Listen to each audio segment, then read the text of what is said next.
Hello, everyone. My topic for this presentation is about David Ben-Gurion's binational plan. On the 9th of November, 1929, David Ben-Gurion gave a lecture to several Zionist diplomats stating a proposed plan for the Arab Palestinians. This plan consisted of a binational state, which was rejected by his party. Despite being heavily opposed by the emerging Mapai party, in this project to hope to explore and examine David Ben-Gurion's plan and its relation to Zionist ideals. I will be dividing this project into three separate parts. First, a brief overview of David Ben-Gurion, followed by Zionist ideals toward the Palestinian Arabs, and finally, Ben-Gurion's proposed plan for a binational state. First, I will give a short introduction or refresher of David Ben-Gurion. David Ben-Gurion was a socialist Zionist who pioneered the Zionist movement, primarily advocating for the conquest of labor. He eventually became the first prime minister of Israel after its establishment in 1948. Ben-Gurion was a labor Zionist who heavily limited Palestinian employment opportunities in favor of Jews. In our course book, The Israel-Palestine Conflict by James Galvin, Galvin quotes Ben-Gurion stating, "The diaspora means dependence, material, political, cultural, and intellectual, because we are aliens, a minority, rootless, and separated from the soil, from labor, from basic industry. Our task is to break radically from this dependence and to master our own fate." Essentially, economic autonomy was crucial to Zionists, heavily influencing how they viewed Arab Palestinians.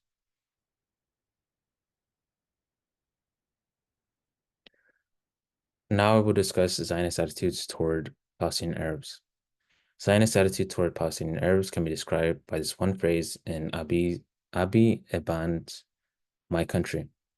Israel will always be non-Arab in its speech, thought, and shape of mind. Zionists typically embrace European norms and culture instead of integrating themselves into the Arab world. Zionist attitudes were normally nationalist writings with racial superiority and stereotyping of Arabs at the forefront. There are three main depictions of Palestine before the establishment of Israel. First, there is no people in Palestine. Second, admitting that people did live in Palestine, but were considered savages and desert dwellers. And third, Palestinians were to become the minority in a Jewish state. Ben-Gurion did consider Arabs barbaric in some of his writings. For example, in his talks with Mosh Perlman, he states, "Faith in my fellow man makes me confident that the wretched and degrading effect of the Arab heritage will not last forever." Additionally, in Israel's Years of Challenge, Ben-Gurion writes, "The Arabs have transformed more than one flourishing and populous country into a desert." Zionist leaders use colonizing rhetoric, stating that by allowing Zionists into the land, they will cultivate the land well and bring prosperity. This is partially true as Zionists began to establish hospitals, schools, and agricultural centers. However, there was still mass migration and colonization.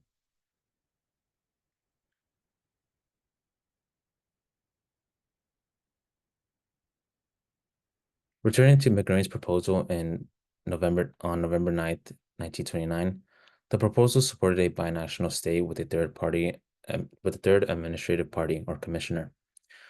This speech was given during the mandate period. Within the proposal, there were three stages. Stage A was to lay a Palestinian foundation in local affairs, including urban and rural issues.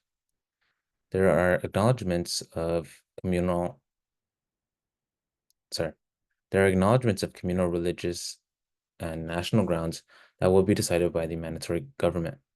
This government would have legislative and executive powers in areas such as laws, taxation, trade, education, etc. Stage B was a further development of Stage A, allowing for a gradual development of power and control within the Palestinian government. Some changes included expanding from a local communal space into a regional space, where governors are responsible for the election of regional councils. Stage C was to be the complete establishment of the state of Palestine. To clarify, Ben-Gurion wanted separate, independent Arab provinces, which would receive legislative power in accordance and companionship with Jews. To put simply, the establishment of the Jewish state was to be put first, Then Palestinian representation and smaller provinces would allow for a binational state. The constitution would be determined by the founding assembly, both a Jewish and Palestinian assembly, and approved by the League of Nations and the British government, who controlled Palestine during the Mandate period. A British-sponsored legislative branch was proposed on behalf of the British, but was rejected by Ben Gurion for three reasons. The first is, by separating the legislative and executive power, it essentially makes the proposed government useless as it does not hold weight of the nation. Second, there would be an acknowledgement that Jews were indeed a minority within Palestine, placing heavy legislative power in favor of the Arab Palestinians. Third, includes the general animosity and distrust towards Arabs, Jews, and the British. The plan ultimately was replaced with Mapai's parity plan proposed by Berlin Katz-Nelson. The parity plan significantly ignored Palestinian autonomy after the termination of the mandate. Ben Gurion was still adamant that Palestinian Arabs were going to have a presence in the proposed Jewish or Zionist state. Ben Gurion advocated for the participation of Arabs in the government top to bottom. This thought by Ben Gurion was based on the possibility that an agreement with the Arabs would be attainable and beneficial to both groups of people. Ben Gurion understood that Arabs were going to be a part of the country. Palestine and Arabs were intrinsically connected. Considering the past and the